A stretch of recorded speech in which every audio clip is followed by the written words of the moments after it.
Comment pouvons-nous éviter d'adorer la bête et son image, ou de recevoir sa marque si nous ne savons pas ce que représente la bête et son image? Le manque de connaissance à ce sujet a des conséquences fatales. Mon peuple est détruit parce qu'il lui manque la connaissance. Osée 4:6, Ésaïe 29, 13, 14. Toutefois, Dieu a promis la compréhension au juste. Proverbe 2, 1, 7. Matthieu 7, 7, 8. Je suis vivant, dit le Seigneur, l'Éternel. Ce que je désire, ce n'est pas que le méchant meure, c'est qu'il change de conduite et qu'il vive. Revenez, revenez de votre mauvaise voie, et pourquoi mourriez-vous, maison d'Israël? Ézéchiel 33, 11. Michée 3, 18, 20. 2 Pierre 3, 10, 11. Quelle est la signification de cette bête avec cette marque unique? Avant de discuter de la bête elle-même, nous devons comprendre le contexte historique précédant la bête. Le meilleur point de départ est le livre de Daniel qui traite en profondeur de la prophétie du VIe siècle avant Jésus-Christ jusqu'à la fin des temps. L'interprétation des symboles utilisés dans la prophétie biblique n'a pas été confiée au hasard. La Bible elle-même nous donne la clé de la compréhension de Pierre 1:20. Dans la prophétie, une bête symbolise un roi ou un royaume, ce qui est clairement enseigné dans Daniel 7, 17, 23. Ces grands animaux, ce sont 4 rois. Le 4e animal, c'est un 4e royaume qui existera sur la terre.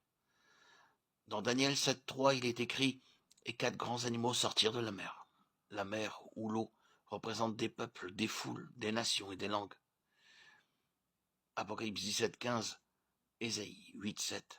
Au chapitre 7 de Daniel, le prophète voit les empires mondiaux à venir représentés par des bêtes. Nous trouvons une description parallèle dans Daniel 2, 27, 45, où des parties individuelles d'une statue symbolisent de façon précise le cours de l'histoire humaine. Le lion était le premier animal semblable à un lion. Daniel 7, 4, 2, 37, 38. Ceci fait référence à l'empire mondial babylonien en 608-538 avant Jésus-Christ, qui régnait en maître absolu à l'époque de Daniel. Au musée Pergamon de Berlin, on peut encore admirer le lion et les témoins historiques de cette période. Et voici un second animal, était semblable à un ours et se tenait sur un côté. Il avait 3 côtés dans la gueule, entre les dents, et on lui disait « Lève-toi, mange beaucoup de chair ». Daniel 7, 5. Cette bête a la même signification que la poitrine et les bras d'argent dans Daniel 2, 32. Elle représente la puissance des 2 empires de Médie et de Perse et remplace l'empire babylonien en 538-331 avant Jésus-Christ. C'était une monarchie double avec les Médès, gouvernant d'abord puis plus tard les Perses. Les 2 bras et l'ours se tenant sur un côté soulignent cet aspect de la prophétie. Une partie serait plus forte que l'autre. Les 3 côtés représentent les nations de Babylone, de Lydie et d'Égypte qui furent conquises par les Médo-Persans.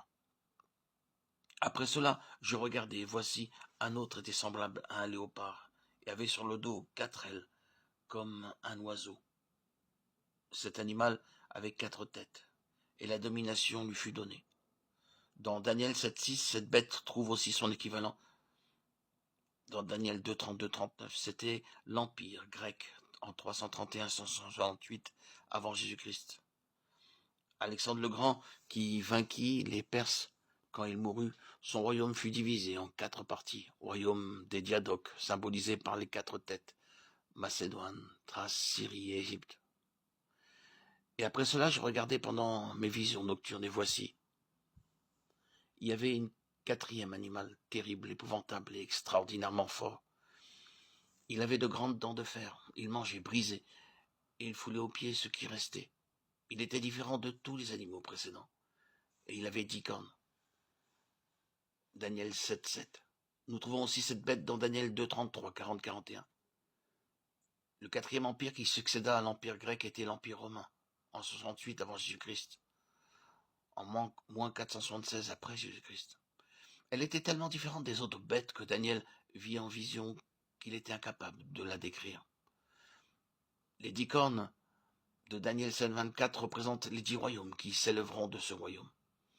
Il est un fait historique que l'empire romain s'écroula En 476 après Jésus-Christ, à sa place surgirent 10 nouveaux royaumes issus des tribus germaniques qui constituent les États européens d'aujourd'hui. En parallèle avec Daniel 7.7, nous trouvons que dans Daniel 2.42-44, ceci était symbolisé par les 10 doigts de pied. Il s'agissait des tribus suivantes: les Allemands, l'Allemagne, les Francs, la France, les Anglo-Saxons, la Grande-Bretagne, les Burgondes, la Suisse, les Wisigoths, l'Espagne, les Suèves, le Portugal, les Lombards, l'Italie, les Hérules, les Vandales, les Ostrogoths. Je considérais les cornes, et voici une autre petite corne sortie du milieu d'elle, et 3 des premières cornes furent arrachées devant cette corne. Et voici, elle avait des yeux comme des yeux d'homme, et une bouche qui parlait avec arrogance. Daniel 7.8. Les différents signes d'identification, elle sortit du milieu des 10 cornes, les 10 royaumes, et 3 des 10 premiers cornes furent arrachées quand elle monta au pouvoir. Dans Daniel 7.24, il est dit ceci: la petite corne s'élèvera après les 10 cornes. Il n'y a qu'une puissance dans toute l'histoire qui corresponde à cette description.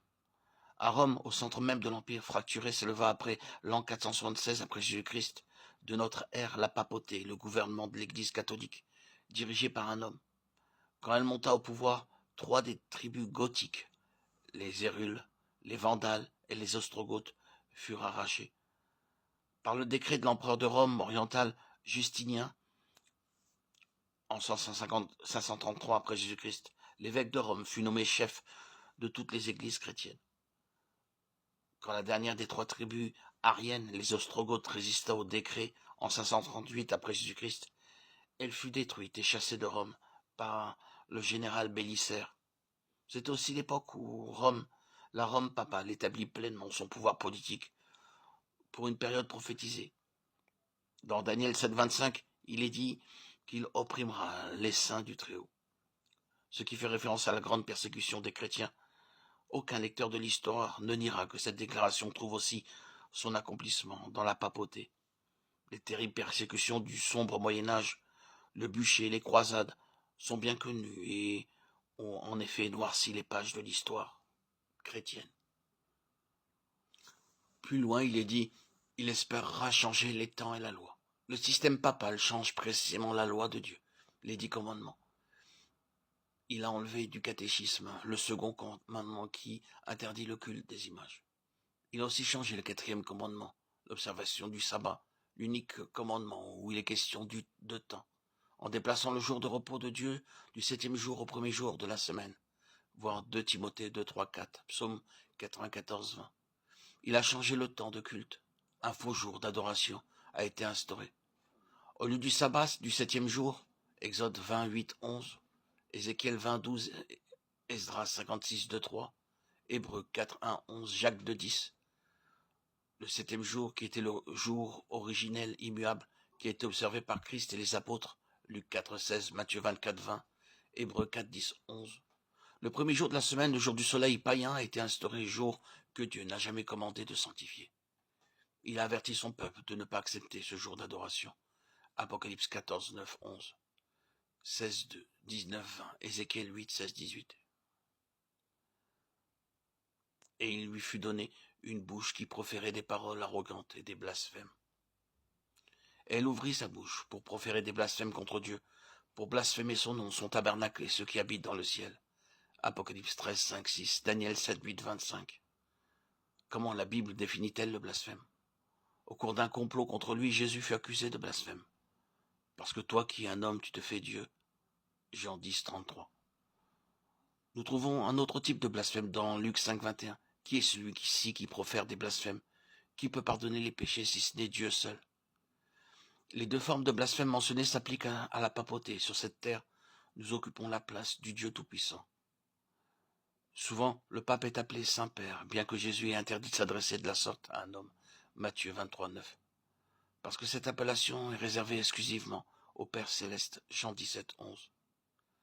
Même la durée de la suprématie papale est prophétisée comme étant de 3 temps et demi, dans Daniel 7, 25, 12, 7 et Apocalypse 12, 14, de 42 mois dans Apocalypse 11, 2 et 13, 5, et de 1260 jours dans Apocalypse 11, 3 et 12, 6.